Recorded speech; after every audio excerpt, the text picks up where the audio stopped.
Bonjour et bienvenue à la conférence La danse d'ancrage, un outil de guérison. Donc, je suis Céline Fournier, je suis la fondatrice de Rythme Intérieur. Je suis énergéticienne, professeure de danse, donc la danse d'ancrage, et créatrice aussi de bracelets initiatiques pour une meilleure connaissance de notre corps. Donc aujourd'hui, je vais vous parler donc, de la danse d'ancrage. Une danse qui m'accompagne chaque jour pour me faire du bien au corps, mais aussi à l'âme. On est dans une société qui nous amène à courir, à aller très vite, à nous disperser dans différentes activités, que ce soit pour nous ou pour notre famille. Donc on a facile en fait à s'éloigner de notre corps, d'être en avant, on va dire. Voilà, on peut dire aussi à côté. Il y a une expression qui dit bonjour Chantal, qui dit voilà, être à côté de ses pompes ou être à l'ouest. C'est quand ces expressions-là, on les dit parce que on n'est pas véritablement dans notre corps, on n'incarne pas véritablement notre corps, dans notre corps, vraiment dans tout son potentiel. Et donc cette danse-là, elle nous amène effectivement à réintégrer notre corps, à se déployer à l'intérieur pour que vraiment il se passe des choses aussi à l'extérieur. Parce que quand on n'est pas véritablement, quand notre esprit, notre âme n'est pas véritablement dans notre corps, les choses ne se passent pas de la même manière, on n'est pas dans la même conscience, donc on n'a pas la même vision sur nous-mêmes et puis ce qui se passe autour de nous. Donc là, ça nous amène vraiment à une lucidité, à une clairvoyance aussi de notre environnement. Donc pour démarrer, j'avais envie un petit peu de vous parler de la danse. C'est vrai que dans nos sociétés occidentales, la danse n'est pas une pratique qu'on utilise dans notre quotidien. Ça va être plutôt un art, une pratique physique, un divertissement. Quand on a envie de s'amuser, ça va passer par la danse. On va mettre de la danse, on va danser, mais on va être vraiment dans ce côté festif. Et puis, il y a d'autres sociétés, d'autres cultures qui utilisent, donc plus dans le sud de la planète, on va dire, ils sont plus à l'écoute, on va dire, de leur corps, ils sont plus dans l'expression aussi de leur corps. Et donc, la danse va faire partie véritablement de leur quotidien. Ça ne va pas être quelque chose qui va être à part ou dans des moments précis de leur vie. La danse fait partie intégrante en fait de leur quotidien. Quand ils sont joyeux, ils vont danser spontanément avec les personnes qui sont autour d'eux. Quand il y a des cérémonies aussi évidemment, mais ça peut être pour les récoltes. La danse fait partie vraiment de leur quotidien. Alors que nous, on a une certaine réserve. On va vraiment danser que dans des espaces qui nous sont offerts en fait à ça. Donc, on aura un peu plus de difficulté à rentrer dans le mouvement. Au niveau occidental, on est beaucoup plus dans le mental.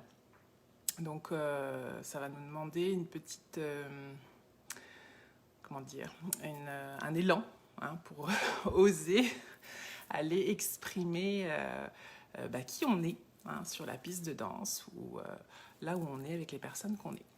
Donc c'est ça. Donc aussi, ces cultures-là, elles vont non seulement l'avoir dans leur quotidien, mais elles vont aussi s'en servir comme une médecine. Là-bas, ils vont voir des guérisseurs donc ça s'appelle des danses-médecines pour remettre l'esprit dans le corps, puisque moi j'ai cette croyance-là, je ne sais pas quelles sont les vôtres, mais pour moi l'expression du corps, quand on a un message, un mot, donc les mots du corps s'expriment parce que notre âme est en souffrance d'une certaine manière et ça va se présenter de cette façon-là. Donc la danse va nous permettre aussi, par la danse médecine, là on s'entend, d'aller visiter qu'est-ce que notre âme elle a à nous dire, quelle est sa souffrance profonde qu'elle souhaite nous exprimer par rapport à ce qu'on vit dans notre quotidien. et qui voilà, s'imprime par des messages. Donc la danse, on va l'utiliser pour remettre l'esprit dans le corps. Et quand votre esprit est vraiment bien aligné dans votre corps, et quand on ouvre ces espaces-là de danse médecine, c'est comme une méditation. Donc on va ouvrir un espace de silence en nous où notre âme va avoir la place de venir s'exprimer pour qu'on ait des flashs qui nous amènent à la compréhension de ce qui ne fonctionne pas dans notre vie, qui fait que y a des choses qui... c'est pas forcément dans le corps, mais ça peut être aussi des choses qui se passent dans notre vie qu'on ne comprend pas, qui se répètent. Et donc là, en créant ces espaces de silence en nous, on va avoir la possibilité de prendre du recul et de dire « Ah ok, c'est ça que mon âme veut ». Alors on ne va pas forcément pouvoir tout de suite mettre les choses en place, mais ça va commencer à se conscientiser, ça va commencer petit à petit à modifier certaines choses et nous donner aussi l'énergie nécessaire pour passer à l'action. Donc voilà, c'est ça que j'avais déjà d'important à vous dire au niveau... donc je comprends en fait notre difficulté en tant qu'occidentaux, que ça soit difficile en fait de rentrer dans le mouvement par la danse et de se guérir par la danse, parce que c'est pas quelque chose qui est habituel, c'est pas quelque chose qui fait partie en fait de notre quotidien. Donc petit à petit, il y a des pratiques comme le yoga, peut-être que vous avez déjà entendu parler du Qigong. Voilà, il y a des pratiques qui commencent à émerger, on commence à prendre conscience en fait de l'importance de ces pratiques-là dans notre vie, dans notre quotidien. Et donc la danse d'ancrage, c'est une pratique qui est, on va dire, dans les mêmes énergies. Donc on ne va pas travailler sur les mêmes choses. Le yoga, on va plus travailler au niveau des étirements. Mais la danse d'ancrage, là, on va vraiment travailler à revenir dans son corps, s'enraciner dans son corps pour être dans la conscience, dans la présence de ce qui se vit. Et c'est vraiment important, puisque dès que vous revenez dans votre corps, ne serait-ce que là, voilà, la neige est en train de tomber en ce moment. Si vous n'êtes pas en conscience dans votre corps, c'est-à-dire que si vous êtes en train de penser à votre liste de courses, à ce que vous allez devoir faire demain, et puis vous ne vous ancrez pas dans votre corps, les pas que vous allez poser sur la neige ne vont pas avoir la même intensité.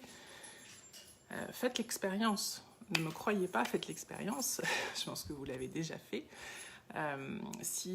On va facilement beaucoup plus glisser si on est en train de penser à autre chose. Par contre, si on est bien dans notre corps et qu'on prend la conscience de chaque pas qu'on pose sur la terre ou sur la neige, qui peut avoir du verglas en dessous, on ne glissera pas de la même manière. Oui, ça va faire...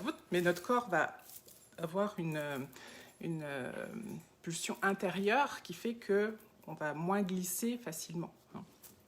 Donc ça, c'est vraiment... Vous pouvez l'expérimenter très facilement, de voir si vous êtes en train de penser à autre chose. Vous n'êtes plus dans votre corps déjà. Par contre, si vous pensez à chaque pas parce que vous ne voulez pas tomber et que vous voulez être dans la conscience de ce qui se passe, là, ça va être beaucoup plus facile. Et surtout, l'important, c'est d'être vraiment dans votre bassin. Parce que les pas, c'est important, mais c'est le prolongement en fait de votre bassin. Tout part de votre bassin. Votre énergie, si on peut parler de chakra, chakra racine et le hara, c'est les deux premiers centres énergétiques vraiment où vous vous asseyez dans votre corps.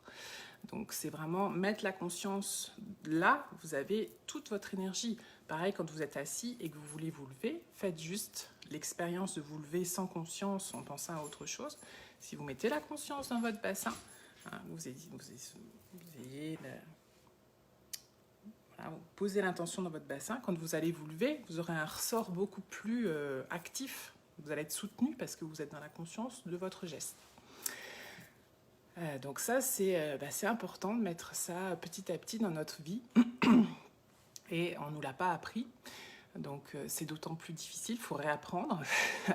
On est aussi dans une société qui nous capte, on est beaucoup sur nos téléphones. Donc à partir du moment où on est en train de faire autre chose, on lâche notre corps. Donc même si on le fait, Moi aussi, je suis sur mon téléphone régulièrement, mais en ayant cette pratique-là, on revient beaucoup plus facilement.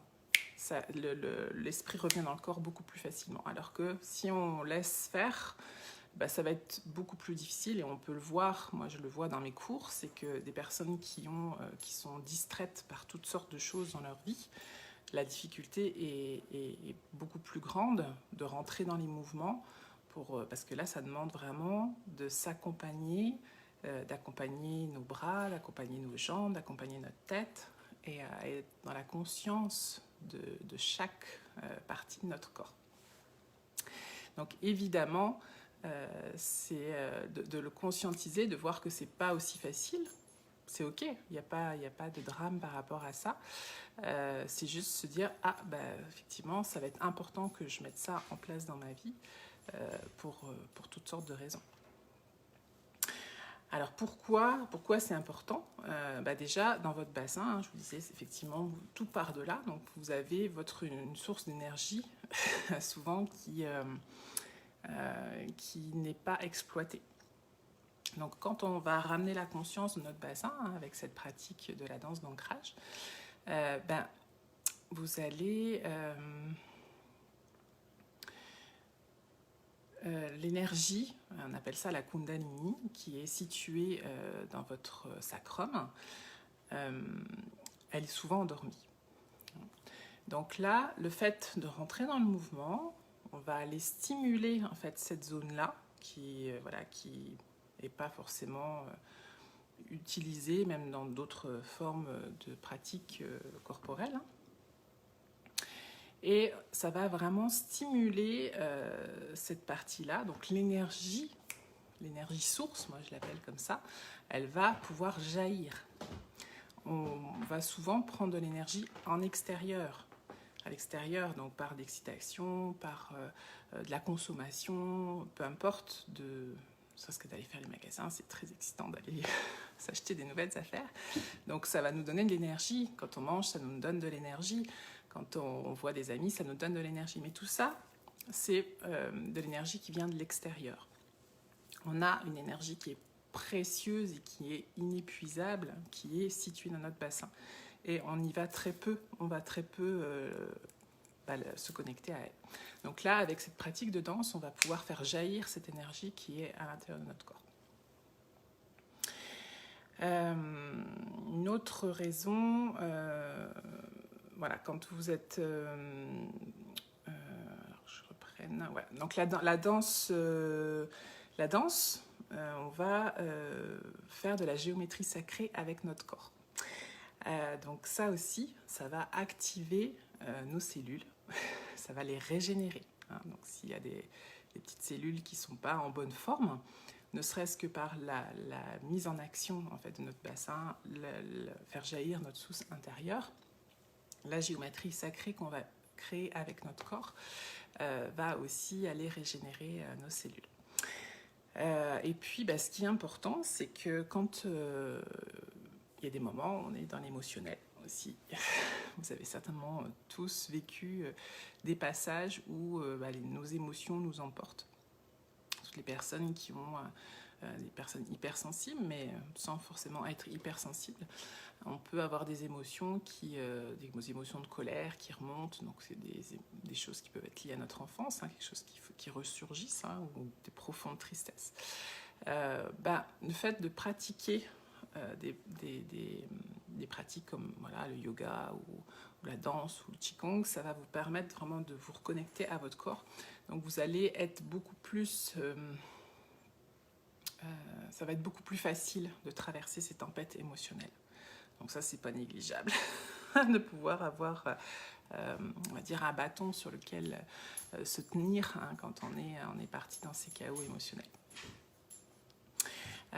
Et puis, c'est aussi se reconnecter à notre joie intérieure. On a des passages de vie qui ne sont pas forcément toujours faciles, notamment en ce moment, on traverse tous avec ce qu'on vit dans cette période un petit peu particulière. On ne sait pas trop où on va, on ne sait pas de quoi sera fait demain, et ça peut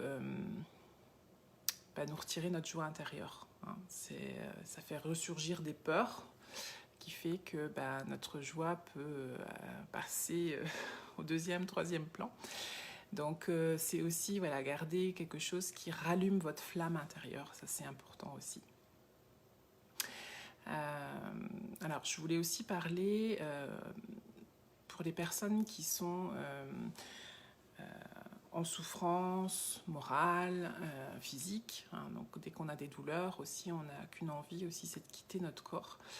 Quand on est sur le chemin spirituel aussi, on est plus connecté au ciel. Et puis, évidemment, quand on est dans une vie qui va vite, on est aussi déconnecté de notre corps. Et puis aussi quand on est sous emprise, c'est-à-dire que quand on a une personne extérieure qui a pris le contrôle de nos pensées, de notre corps, voilà, on a difficulté après à revenir dans notre corps. Donc des pratiques comme celle-ci, elle va vous aider à revenir. Moi, ça a été le cas. Hein. J'ai été sous emprise mentale. On n'imagine pas que ça peut nous arriver, mais ça peut arriver très très vite. Et en quelques mois, en 3 mois en fait, hein, quand j'ai pratiqué cette danse-là, j'ai repris possession de mon esprit et de mon corps. Donc ça peut aider hein, de vivre, d'utiliser des pratiques telles que celle-ci. Donc j'avais envie de vous faire un petit exercice hein, pour que vous puissiez expérimenter aussi ce qui se passe en fait hein, dans votre corps. Alors donc on va fermer les yeux. Je vais vous inviter à fermer les yeux et puis on va expérimenter voilà, d'accueillir justement cette joie, revenir à cette joie intérieure hein, qui nous a peut-être quitté ou qui nous quitte à certains moments de notre vie. Et puis on va voir comment ça se passe dans notre corps. Donc on va poser l'intention « Je suis la joie ». Donc, vous allez fermer les yeux et puis vous allez inspirer et vous allez poser dans votre bassin cette intention « Je suis la joie », puis vous accueillez ce qui est là. Peu importe s'il y a des résistances, peu importe s'il y a des blocages, si c'est fluide, c'est parfait. Et puis s'il y a des blocages, on accueille sans jugement ce qui est là.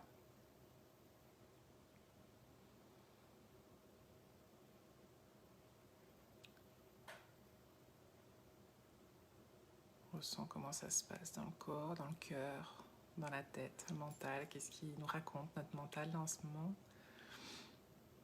Est-ce qu'on a le droit d'accéder à la joie? Est-ce qu'il y a des choses dans notre enfance qui nous bloquent pour pouvoir y accéder? Ou est-ce que c'est facile?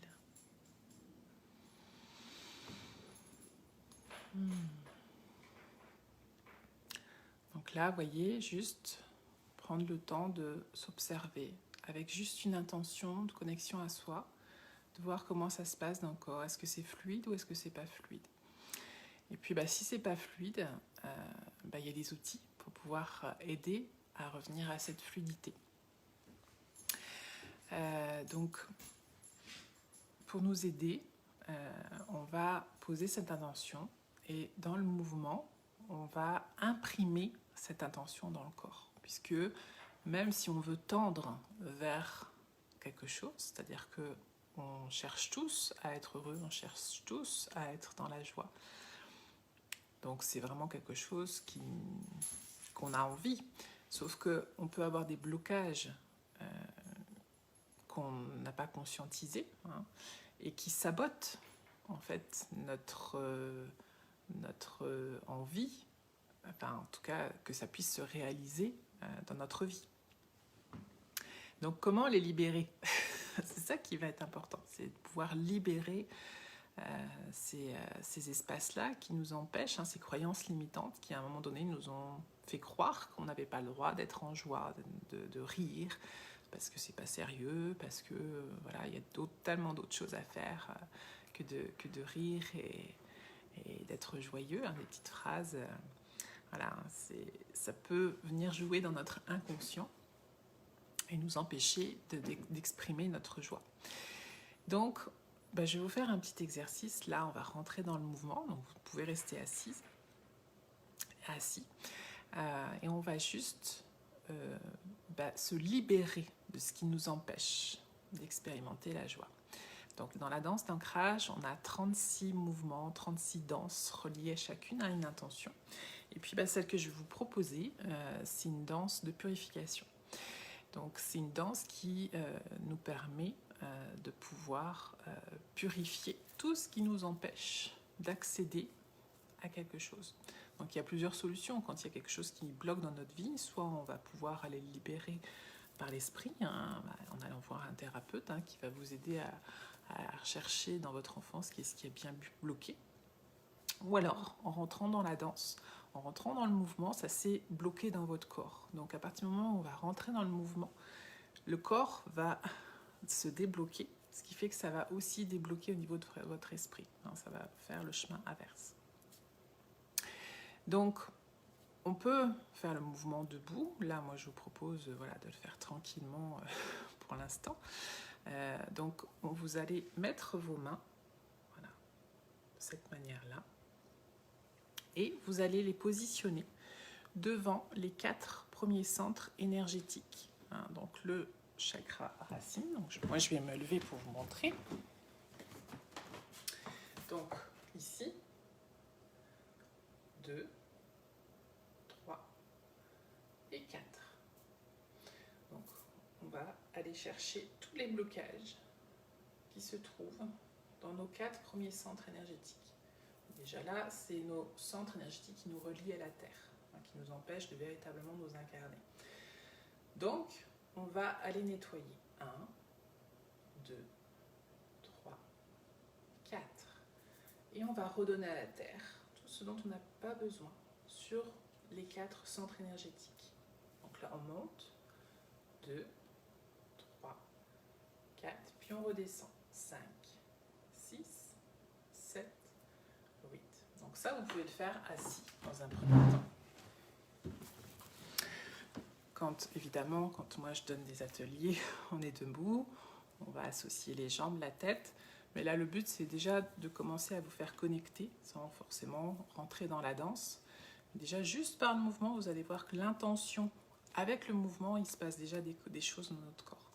Donc là, notre intention, c'est de nous libérer de tout ce qui nous empêche d'aller connecter notre joie intérieure. Donc je vais l'accompagner avec de la musique.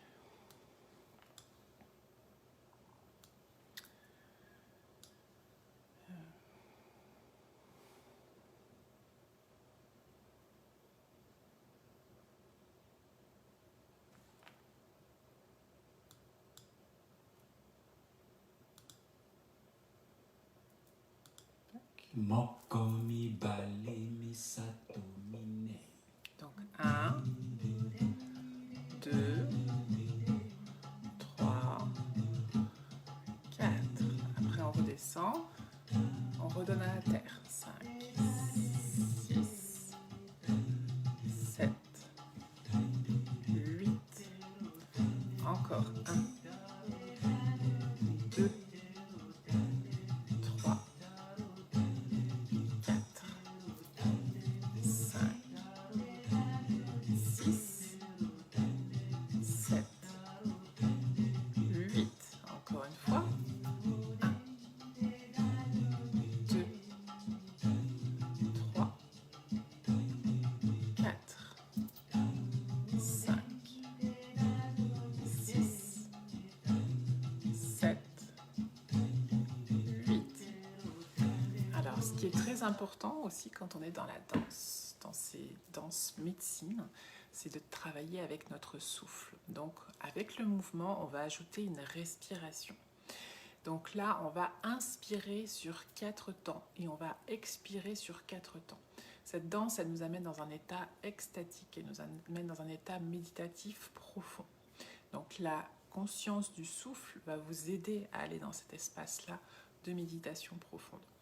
Donc là, on va inspirer. Donc là, il ne faudra pas faire Là, il va falloir vraiment doser votre souffle dans l'inspire et doser votre expire. Donc on va faire...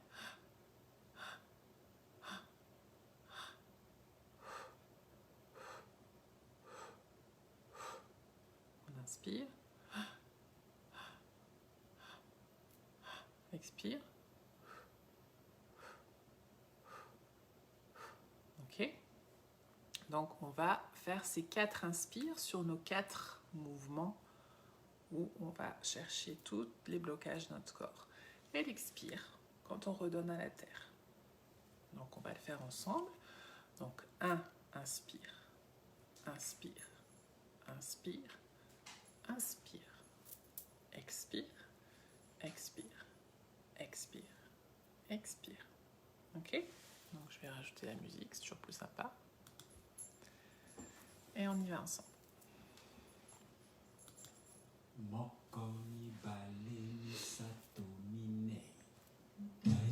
Essayez de fermer les yeux si vous pouvez.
Donc là, on a été dans le corps, on a libéré dans le corps. Donc on va intégrer maintenant, on va aller voir à l'intérieur de nous comment ça se place quand on pose l'intention « je suis la joie ».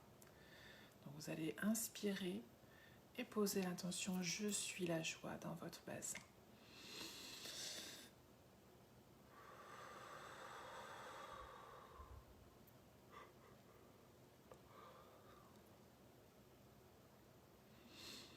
Et on observe comment ça se passe. Est-ce qu'on se sent mieux déjà que tout à l'heure? Est-ce qu'il y a plus de fluidité? Ou il y a certainement encore des résistances, hein? On est sur le début. Plus on fait le mouvement, plus on rentre dans le mouvement, plus on va nettoyer. On peut le faire tous les jours. Et on va nettoyer de plus en plus en profondeur. On va l'accompagner au niveau du thymus, donc cette zone qui est située au niveau de votre poitrine, au centre de votre poitrine, qui représente votre cœur spirituel. Donc on inspire et on pose l'intention « je suis la joie ».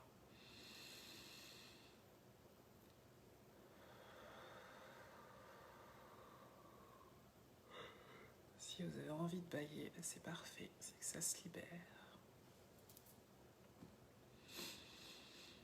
On accompagne à la glande pinéale, petite glande qui est située au niveau de votre cerveau. Donc là, si vous derrière le troisième œil, ici, à peu près ici au niveau de la situation. Et on pose l'intention. Je suis la joie.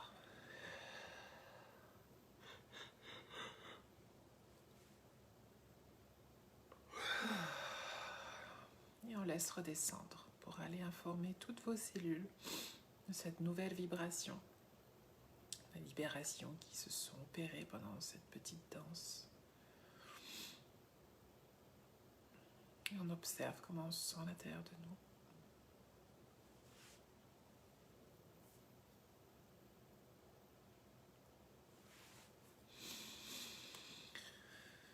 Ok.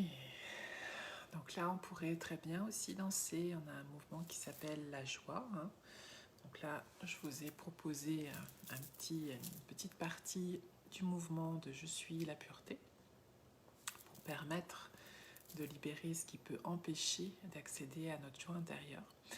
Mais on a aussi une danse qui est associée à l'intention Je suis la joie. Et donc qui va nous permettre vraiment d'aller dans cette joie profonde pour aller vraiment dans le corps, pour l'exprimer vraiment, et pas juste dans la joie extérieure, mais vraiment une joie intérieure. Voilà, donc là je vous ai un petit peu donné un petit aperçu de ce que c'était la danse d'ancrage et comment elle pouvait nous amener à venir libérer des espaces en nous, que ça soit émotionnel, que ça soit psychologique, que ça soit physique. On peut aussi travailler sur le physique. Donc c'est vraiment une autre forme de guérison, une autre forme pour se soigner, pour s'accompagner chaque jour. Mais c'est aussi une méditation en mouvement. Donc pour les personnes qui ont de la difficulté à méditer assise, comme pour moi ça a été le cas, de laisser mon mental au repos en restant assise, c'était très difficile. Cette pratique-là, elle nous amène vraiment à revenir dans le corps. On n'a plus le choix. Si le mental revient, on se perd dans notre danse. Donc c'est vraiment toujours un rappel de dire « Ah, mon esprit est parti ». Donc c'est ça qui est beau en fait, c'est de pouvoir se rendre compte que notre esprit, il vagabonde. D'identifier quand est-ce qu'il se sauve de notre corps, parce qu'on ne s'en rend pas toujours compte. Mais voilà, là ça permet de pouvoir te dire « Ah, je t'ai eu !» Et on revient dans notre danse et tout va bien, il n'y a aucune culpabilité à avoir, il n'y a aucun jugement à avoir. C'est des allers-retours, au début c'est un apprentissage, au début la danse ça peut être difficile, donc on peut faire 2-3 minutes et puis après on va allonger le mouvement petit à petit, on va réussir à danser de plus en plus longtemps jusqu'à arriver à faire nos 10 minutes et puis de placer ça dans notre quotidien. Voilà, il y a plusieurs intentions, donc on peut changer d'intention évidemment.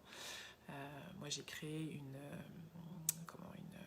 plateforme de cours où vous avez accès 24 heures sur 24, donc vous pouvez choisir la danse, l'intention que vous voulez, et ça vous permet de pouvoir poser vos 10 minutes de danse, 10 minutes de méditation, 10 minutes de recentrage. Ça peut être que 5 minutes si vous n'avez que 5 minutes, mais au moins ça vous permet à tout moment d'aller vous isoler dans un petit coin sans forcément faire ça devant tout le monde. C'est pas forcément ce que vous avez envie, mais pas besoin d'avoir beaucoup de place. Même, vous voyez, là, en restant assis sur place, on peut le faire. Donc, c'est vraiment une danse introspective.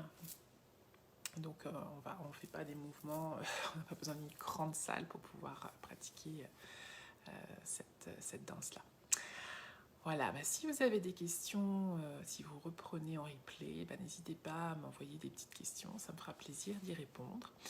Et puis, n'hésitez pas à aller visiter aussi mon site, c'est Rythme Intérieur, voilà, tout ce qui concerne les rythmes de ce qui se passe dans notre corps, donc la vie cyclique et la danse, l'ancrage pour moi qui est vraiment